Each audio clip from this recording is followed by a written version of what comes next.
Welcome back, everyone, to the Stool podcast. This is episode 9 of season 7, and we're starting about 20 minutes late today because we've had a bit of technical difficulty again.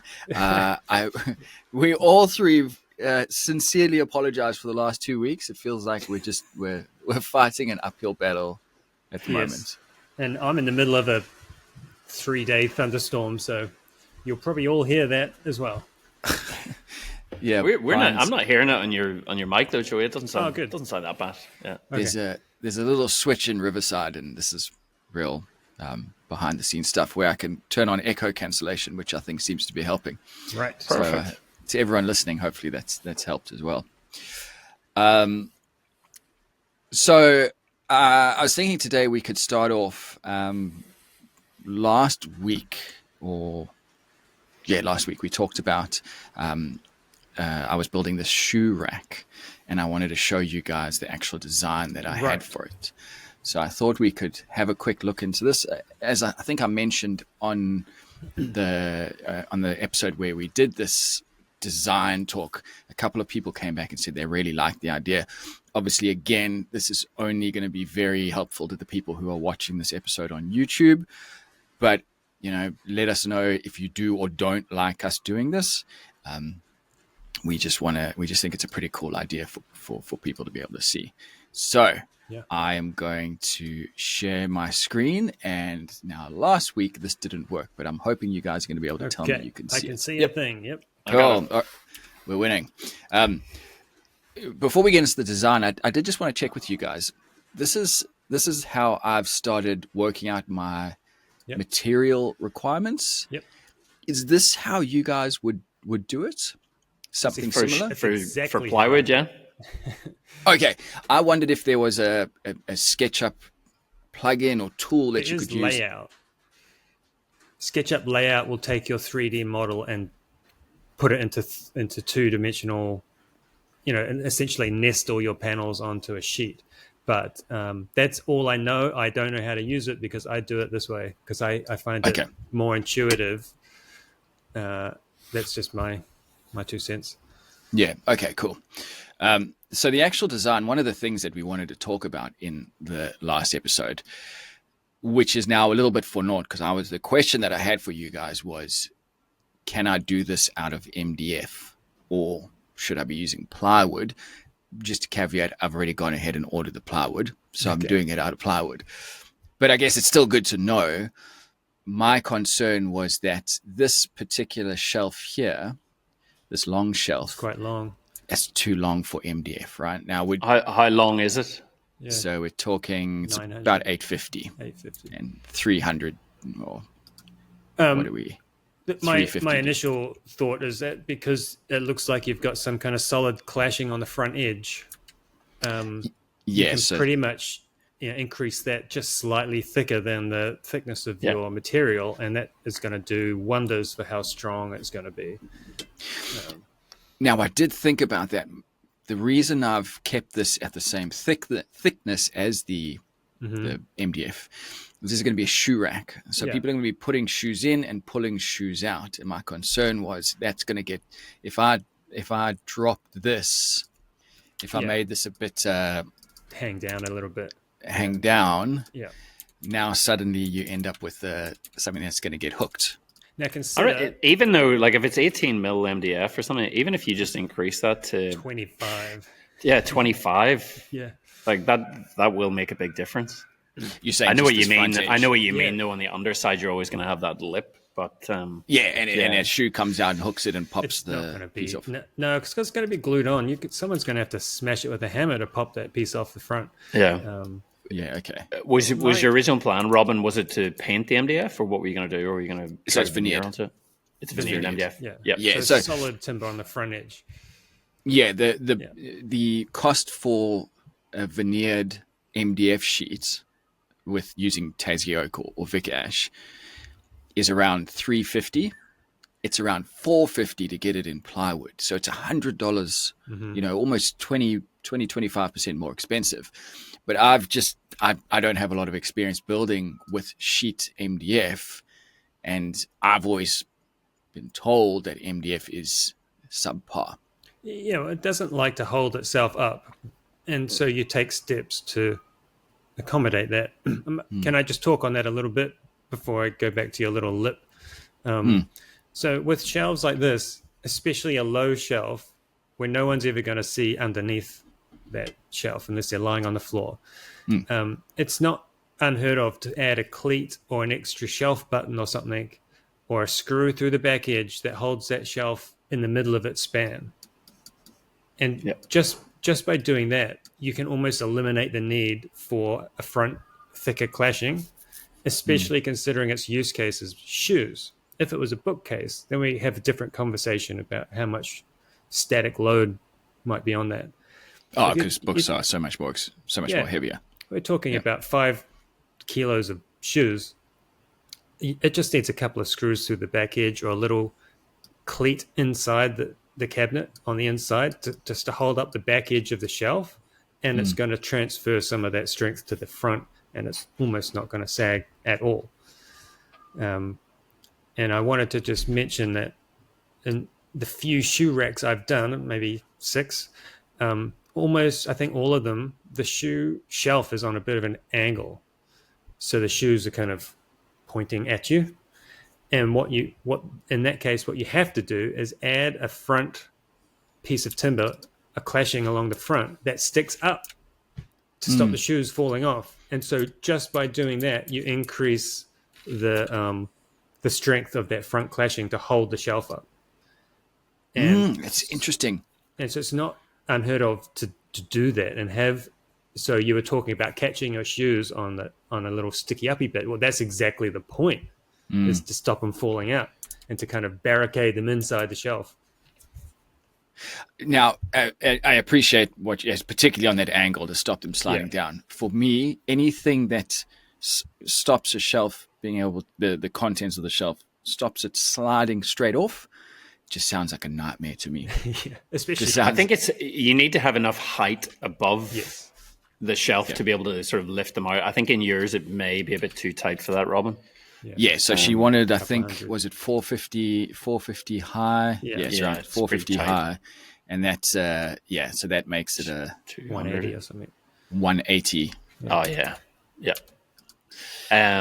All right. So if you're thinking a beachside place and you got jandals and stuff filled with sand, and then the sand gets stuck in behind a ledge, that's obviously worst case scenario.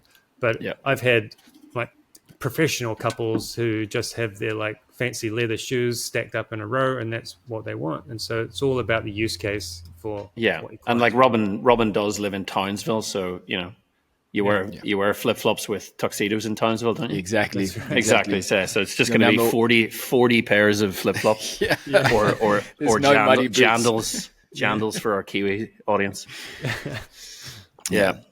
Okay, so talk us through your other design queries that you've got for it, Robin. Oh, well, that was pretty much it. So that was the main thing was just using MDF. There's this really cool website, which some of you may have heard, is called sagulator.com. Okay. Should we be looking at that on work computers? Right. As the name suggests, it's a calculator for sag. Yeah. That's cool. And now I've only used it for this project, so I haven't actually tested the theory. But you can punch in the material, the thickness, the load, whether it's point load, whether it's attached at the back. Oh, no, sorry, no, not at the back, whether it's attached on the sides. And that all comes out with a deflection amount. Yeah. Did you say, can you select the material type? Like, does it? Material type, That's awesome. It recognizes the difference between MDF and ply? It's got, so ply, it's only got fur ply. So I assume it's an American side. Ply, MDF, it's got high density, medium density, and low density MDF. Wow. Yeah. Not that we really, I don't know if you guys work with that, but I've never worked with anything except medium. And then it's got all the different timber species as well.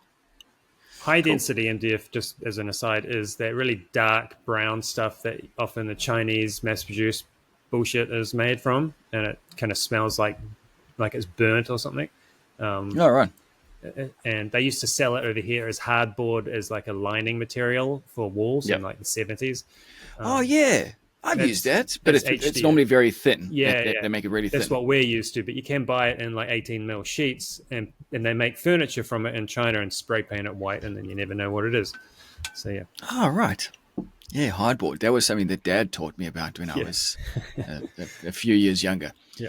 One thing I was going to ask about it, Robin, it's going to sit flat on the floor. Flat on the floor, yep. So, like, one thing that you might have to consider is that no matter what the floor is, whether it's concrete, whether it's timber, tiles, whether it's tiled, it's not going to be perfectly flat. And it's going to slide on tiles. So some kind of rubber feet or something, some grommets or something. I would say either you want to be looking at putting small feet, like small legs on it, or a kicker. Because that reveal along the edge, it's going to be sitting directly, like just visually, like I'm not talking about it might slide around, but just visually, there's going to be areas where it's bang tight on the tiles, and then you'll see it pull away and it's going to drop down by like 3 or 4 mil and then wave back up again. Like, I would just be careful about it, especially if it's an older house. Like, now it is going to be attached to the wall, so it is going to be a built-in. I don't know if that affects what you're saying. So this is the entryway. You walk in through here, and there's a corner wall here. I think screwing it to the wall is going to help just keep it firm, because in my experience, any cabinetry slides like an ice rink on tiles. So fixing it at least into like the bottom plate on the wall would be great. Yeah. But I do agree that I don't like cabinetry that sits flat on the ground like this. But it's difficult to comply with the standard seating height plus storage plus legs. I've found this setup difficult myself to give you a visually nice looking thing like you're saying, Brian. I'm right there with you. But then your client also wants 2 shelves, but the client also wants to sit on it at a reasonable height. And you can discuss, 450 is about the lowest seating height. You could probably go to 550 and still sit comfortably. So you could probably almost get away with easily 50 mil, some kind of riser to keep it off the ground. Even if you want to go as tight as possible to the floor, like say the floor varies by 2 or 3 mil. Okay. If you're putting a 5 mil pad or a foot or something and trying to lift the whole thing a minimum of 5 mil off, your eyes won't detect the difference between that 5 and 7 mil or 8 mil the way they would 0 to 3 mil. So I would definitely put it up on something. I mean, I know you're going to get dust and all the sand from all your Townsville flip-flops kicked under there, but I just think visually it's going to look a lot better. Now, what you were saying about it being fixed to the wall, it's going to go into a wall on both sides, right? So it's slotting into a corner. Have you templated that corner? So the idea, so there's also, I should say, there's a wall on this side as well. Okay. So that's so it's going to be attached to this wall here. It's a nook, that wall, and then there's actually a wall here. So I've come in on this width. So for this big shelf, I've come in about 15 mil. Yep. On the and back. And then this side will be visible. Yeah. That all gets installed, and then this is a solid Vic Ash top, which will then be scribed into place. Okay, you're going to scribe it. Very loosely, because then the client wants to put some V-groove paneling, which I've said, I keep that helps point at my screen with my hand, which will then slide over the top of that top. Gotcha. So I've got like 1,000 things I want to talk about with this one design. So tell me to shut up if I'm talking too much. You just mentioned scribing, which is great. My input, obviously, you need to allow some, and looking at it in this orientation, you need to allow for some left to right wiggle room, because it's got to fit between 2 walls, a wall on each side, right? Mm-hmm.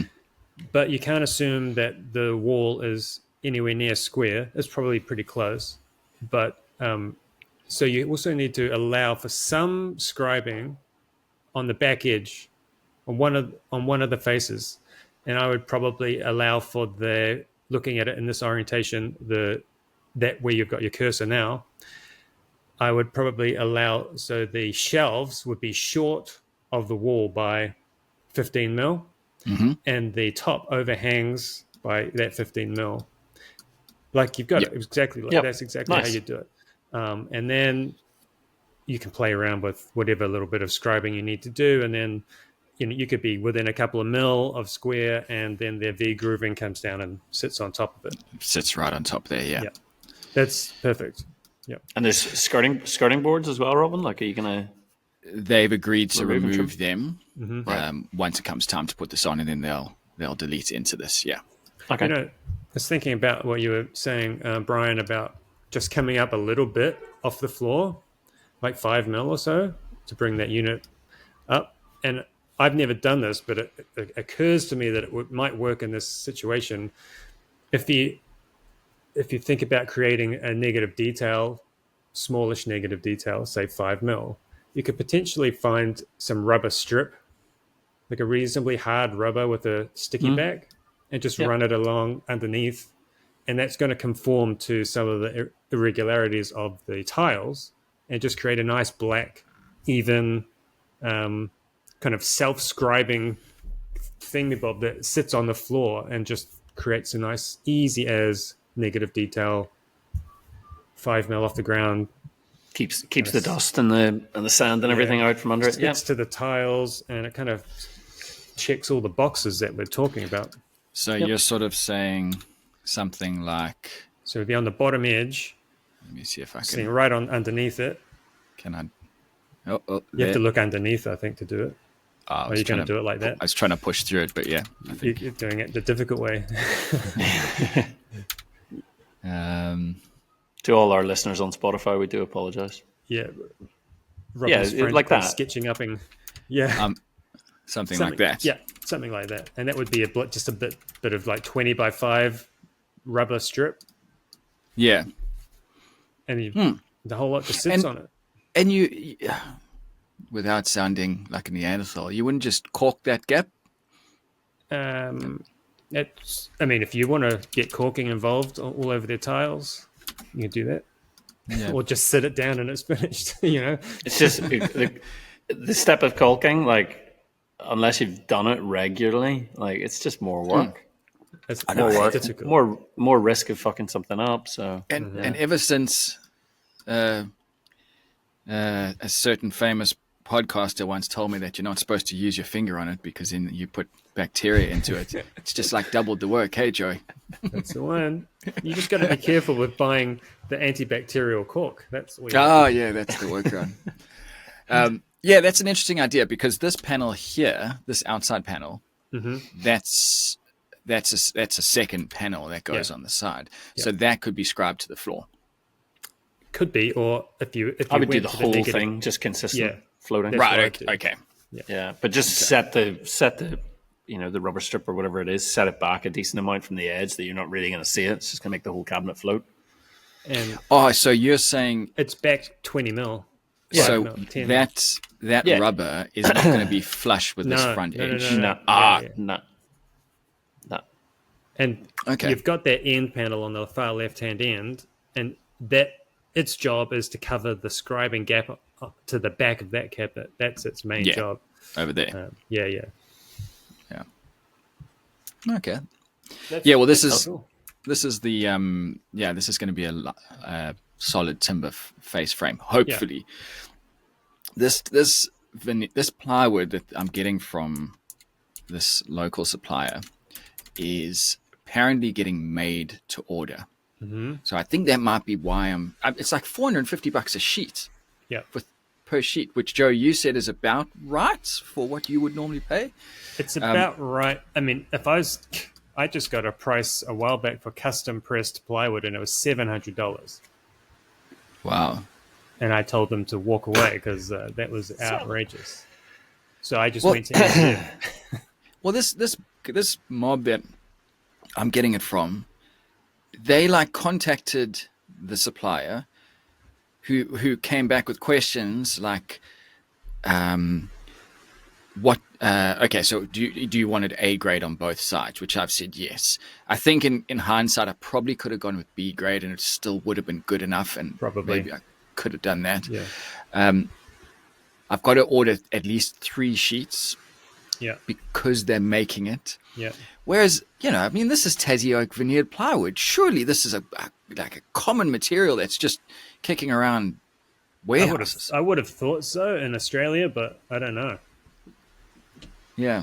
I mean, it would be, and if you're down south, like it would be in a major city, it'll be just stock off the shelves. If from now on, I'll just stop this shit. From now on, or sorry, did you guys have any questions on this before I move off? No. Anything else? Okay. From now on, I'm just going to start recommending this. We've talked. I think you've used it, Joe. Is it the Okume or Gabon plywood? Yeah, Gabon. Yeah.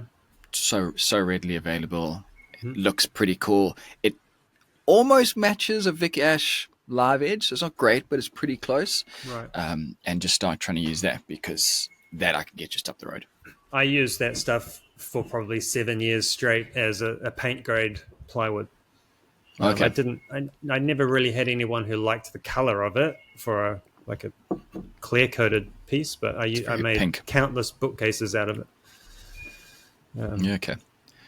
I'm working with it at the moment on this bar that I'm building for a client, which I should be cross fingers delivering this weekend. Can't wait. And I'm staining it at the moment. Oh, it's just the worst. I absolutely hate. I've gone and looked at it this morning, and there's all these sections where it's like I've just put a little bit too much, and so it's blotched it. Oh, absolutely hate it. Sawdust Bureau company policy: if you're going to stain it, it's only going black.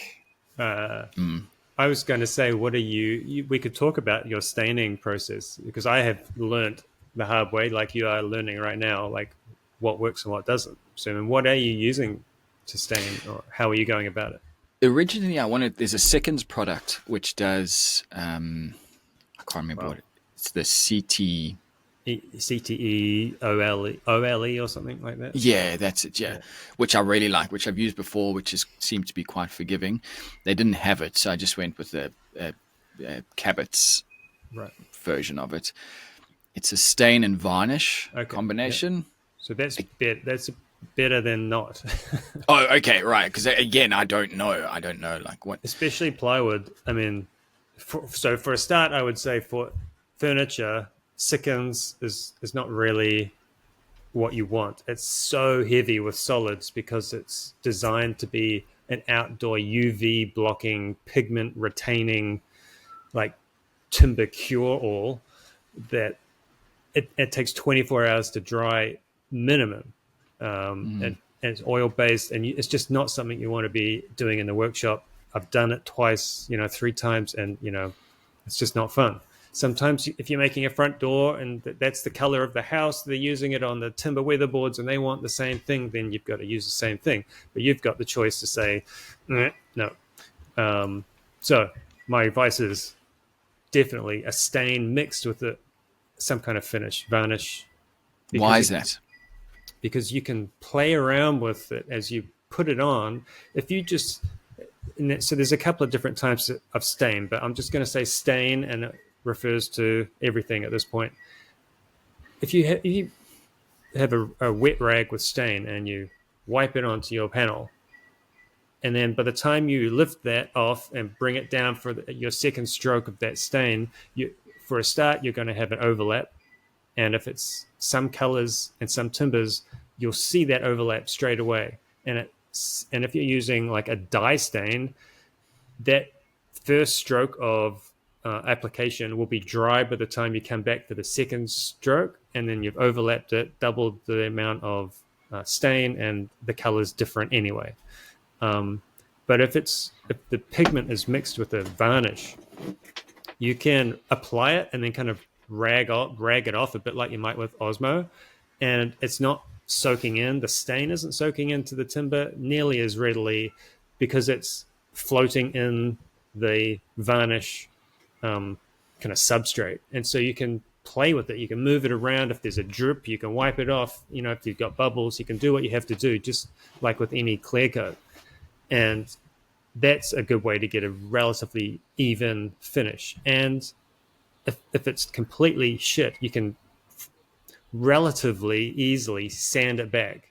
it's very difficult to sand back just a stain. It's penetrated so deep, especially in plywood, because it's just in that top. The whole veneer is discolored, and you don't want to be trying to sand that back.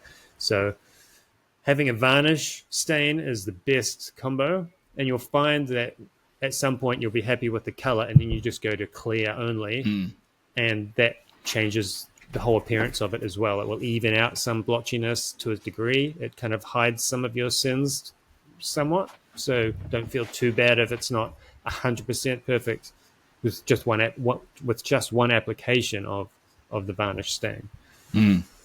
It's a really good tip, Joey. I was going to say as well for plywood, Robin, if you're thinking like if the top veneer is a very, very thin veneer as well, it may be affected by the glue that they're using in the press. I've heard about this. So the second that you're putting on stain, it goes blotchy as all hell. Whereas if you're using the stain in the finish and it's still just floating on top of the veneer, that's the way to get a good finish. Okay. Yeah. The only thing I have learned with staining over the couple of years that I've been trying it is don't go with water-based stain, because that's just Yes, it's there for a reason, so presumably you can use it. But I just found it just so difficult to work with because it's drying so much quicker, and that workability is just gone. Yeah, I think the biggest issue is that you're introducing water onto your panels, and that to me has been the most detrimental thing. You're working on this one side of the panel 2 or 3 times, and then you've just been soaking it with water, and eventually it evaporates off. But then what's going to happen, especially if it's solid timber, you can really start to have issues. And I think I've said this before, but even when I use Osmo, if I'm doing a dining tabletop, I oil the bottom and immediately flip it and oil the top, and it just have it sitting on a couple of blocks of wood with maybe packing tape so it doesn't stick to it. But at least the whole panel has got the same moisture content suddenly onto it, and it's not going to start deforming from one side having more or less moisture all of a sudden. And I find that keeps my panels flatter. And then after that, you can work on one side because it's all kind of sealed up. But if you just do one side and expect your panel to stay flat, I think it's not ideal. Yeah, cool. But other than that, I've got one other job which I've just taken deposit on. So that's shoe rack. I've taken deposit on that, but I'm waiting 3 to 4 weeks for the material to arrive. In the meantime, I don't know if I told you guys, I've been hanging out on a yacht for a couple of weeks. Yeah. Nice. Someone, I'm not sure how he got my details, but he wants like a little ottoman made for his yacht. Oh, okay. He's on a 62-foot catamaran parked in the marina, which is like, I said to him, it's just one of the bigger cats in the marina. And he said, yeah, like he struggles to find a place to moor it. And it's been pretty cool. Like, I had to go measure up and do all of that, and he gave me a bit of a tour. The way the other half live, hey. So it's pretty cool. It's pretty cool. So that's So once the bar's gone, I've got 2 other jobs in the pipeline, and then hopefully I've got another TV cabinet, which someone wants by the end of the year, but they haven't paid deposit yet. So I've learned to not get my hopes up yet. So we're right in the middle of the year. Speaking of deposits, I might as well talk about a little bit of what's happened with me. I'm now, after being absolutely dry of work, I'm now booked till February of next year. Wow. That's awesome. And, I've got deposits for most of that work. And so crazy. And I've got a couple of smaller jobs for August. And I'm just about an hour ago finished sanding the 30th of my doors. So I've got like no fingerprints left. And my hands are sore, and I'm sick of cedar. But those doors are made and packaged. And so I've got a couple of small things to do. And then, God forbid, I'm starting a spiral staircase. You sort of teased this one, I think it was at the end of last year. Is it the same one? It's the same one. Yep. but I have money, and build has actually started, and I'm going tomorrow to do my first site measure, talk with the builders about how we're actually logistically going to do this job, and then once those stairs are done, immediately I'm making a whole house load of cabinetry for the same client. Wow. And then Well, on to... how long do you anticipate the spiral taking? I'd like it to be done in 5 to 6 weeks. Sheesh. That's I mean, I've never built one. I don't have much experience with it, but that seems pretty tight. Well, so it's not as complicated as my last one I did a few years ago, in that, first of all, this is a paint grade plywood finish, essentially. So I can be, for lack of a better term, I can be rougher with how I go about it. I mean, you can put screws in and stuff and kind of hide it. The stairs are going to be carpeted. The handrails are all going to be painted. So I can be, it's a bit easier. The stairs are clinging to a curved wall rather than free floating in midair. So it's just lots of clinging to an existing built curved wall. I have to make the curved wall Okay. All right. Okay. It's just separate to the stairs is me providing the builder with curved bottom and top plates and maybe mid-floor plates, and then they will put all the studs in between and make the curved wall. And we're going to be working off an agreed upon center point on the floor, and then as long as he does what he says he's going to do and I do what I say I'm going to do, the stairs should fit. So we'll see. Are you pretty confident with the quoting that you've done on it? Because I imagine there'd be a heck of a lot in it. I mean, I've gone over the quote 40 times, and every time I read through it, I'm like, yeah, that seems about right, but there's no way I've allowed enough for it. Yeah. Crazy. But the cabinetry, I assume that you're pretty solid on that, because you know what's going on with that. And I have allowed plenty for the cabinetry, and I think it will make up for any shortcomings with the stairs. So we'll see how we go. I might not be so happy about it all in a month, but we'll see what happens.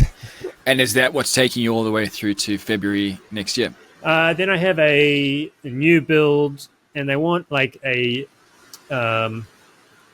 Victorian style whole room.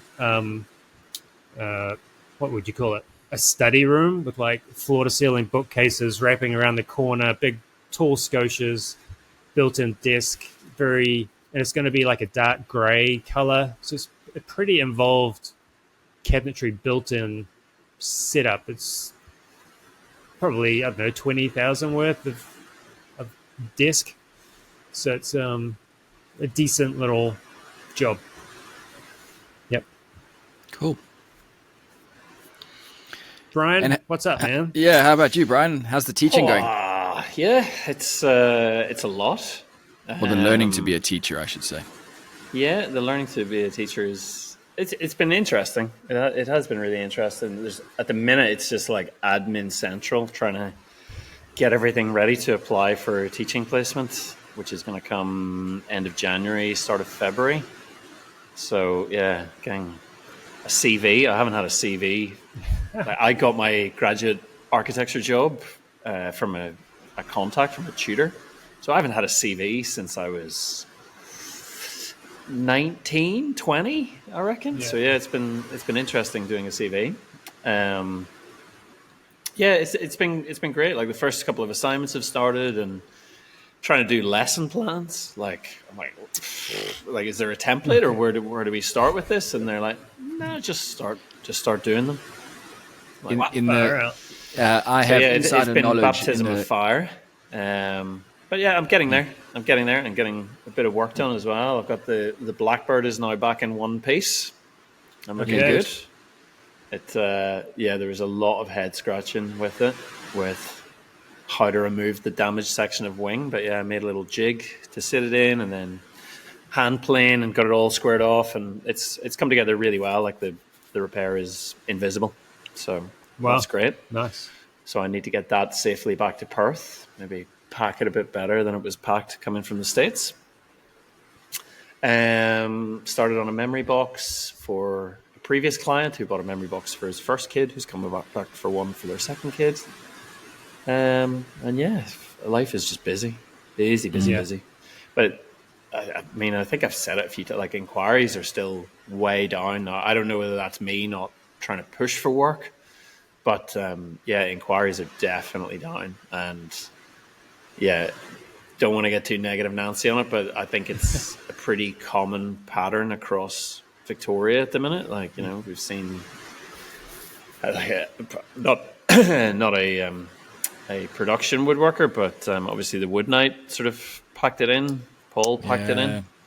I after wasn't a long sure. time, hey? Yeah.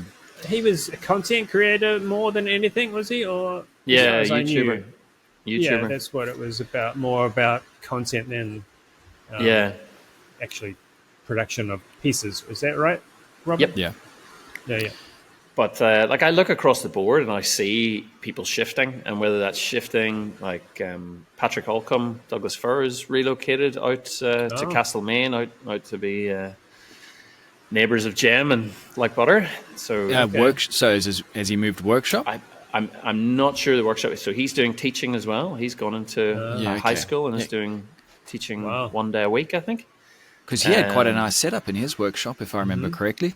Yep. So he's moved out. It's Julian Glencross. He obviously packed in the furniture. He's now doing a teaching, teaching with a view of teaching TAFE, teaching tertiary cabinetry, cabinet making. I don't know. I've just noticed a big shift in the way people are operating. Obviously, you know, your like butters of this world are set up and maximized, and Jem's brain is all about, you know, trying to get things to automate and quote, and that's how he's beating the system a bit.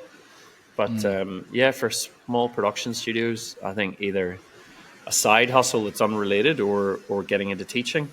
Dan from Bricolage has obviously pushed the button, and he's getting his wood school going as well.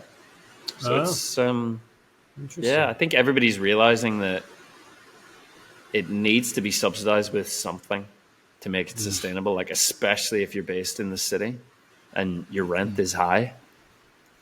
And if you don't want to do what I do, I don't want to. That sounds like I'm blowing my horn, but I take on ridiculous jobs to pay the bills. I just take on work that I think no other furniture maker, and at this point, I don't even think I would class myself as a furniture maker because I make way more boxes than anything. And I think if you aren't willing, which is fine, if you don't want to work with plywood and sheet goods stuff, because even those jobs are slow, but that's the kind of thing that keeps you in business. So you can make wood, like solid timber furniture. And I fully get that if you don't want to do that and you just want to focus on the craft, then absolutely something's got to give. Because for me, I mean, I'm still barely getting through, and I'm taking on absolutely absurd jobs, like 30 doors at once. Like, it's mind-numbingly awful jobs, but I hopefully will get paid for it and I can buy some groceries, you know? So if you're trying to pigeonhole yourself into or niche down into just solid wood, you're one step away from it being a hobby at that point. Yes, I think correct. So. Yeah. So I never want to come across as too negative in this show, but I think it's just about trying to be realistic and keep your mind open to the way the industry has changed in the last decade. But I think as well, I mean, look at you know, Joe, you were saying beginning of this year, it was a completely different landscape for you. Yes. So I think a lot of it's got to do with weathering that. You know, can you get through? I think, and I don't want to. I think my situation is unusual for the times. For a start, I'm a one-man band essentially, and one or two jobs keeps me busy. I just need to find those one or two jobs. So I've got this giant job, spiral staircase, and a house full of cabinetry for one client. That means I can not look or care about work for the next 6 months. And that's something that a lot of guys in my situation do not have the luxury of. You need a job every 2 weeks if you're making cabinetry boxes or something. Yeah. And there still is not that amount of inquiry. There's only, I'm still getting the odd inquiry, but without these bigger jobs that are kind of plugging these giant holes for me, I would still be in fairly dire straits. Yeah, you still need to position yourself though in a way that might help you in the future, which I think is really important. Yeah, right. Well, I guess with what you're saying then, Bryan, good job. Well, good thinking getting the teaching degree going. Yeah, it feels like it's a good time for it. Yeah, so I'll let you know after the next few assignments. So, Jesus, trying to get into academic writing, having not done it in 20 years, has been interesting. But it's definitely it's the way you learn has obviously changed dramatically with like AI, ChatGPT, all that kind of stuff. But even the flexibility, like a lot of the assignments now, I suppose they're trying to create an environment where it's a bit more akin to what you'd have in a classroom. So comparing and contrast, I have to compare and contrast 3 different courses that are related to my subject topic. So like teaching kids, teaching tertiary, teaching adults with no experience. So taking an 8 to 10 week course. Like traditionally at university, it would obviously always be done with an essay. Whereas now you can do like annotated presentations and things like that. Sorry, not annotated, voice-over presentations. Okay. It's obviously a lot easier for the tutors to then engage with your work as well, because they're not just head down, buried in an essay, trying to work out whether you've just copied and pasted it from ChatGPT. Yeah. But it's interesting because it's then making me think how I would plan my lessons and get students to properly engage with the content as opposed to using an AI engine to write an essay. Yeah, cool. Yep. All right, well, that's a good time then to call the show. Before we go, quick thank you again to everyone who's still donating to the show. We still have them coming in, so thank you very much for that. Really appreciate it. Absolutely. Yeah. We've got a link in the show notes if you do want to donate to this. And maybe once we get enough money, we can get a nice studio that has soundproof walls so the rain doesn't affect us. Good internet connection, and we can just fly in every 2 weeks to. That would be great. Yeah, it was just maybe Hamilton Island or something like that. Would that sound good? Yeah. Somewhere in the middle, yeah. Sounds great. Cool. I do have some good guests lined up for the next week, so if people are hanging for guests rather than just listening to us talk nonsense, there's going to be some good ones. Yeah, cool. Awesome. All right, everyone. Yep. See you in a couple of weeks. See you guys. Bye.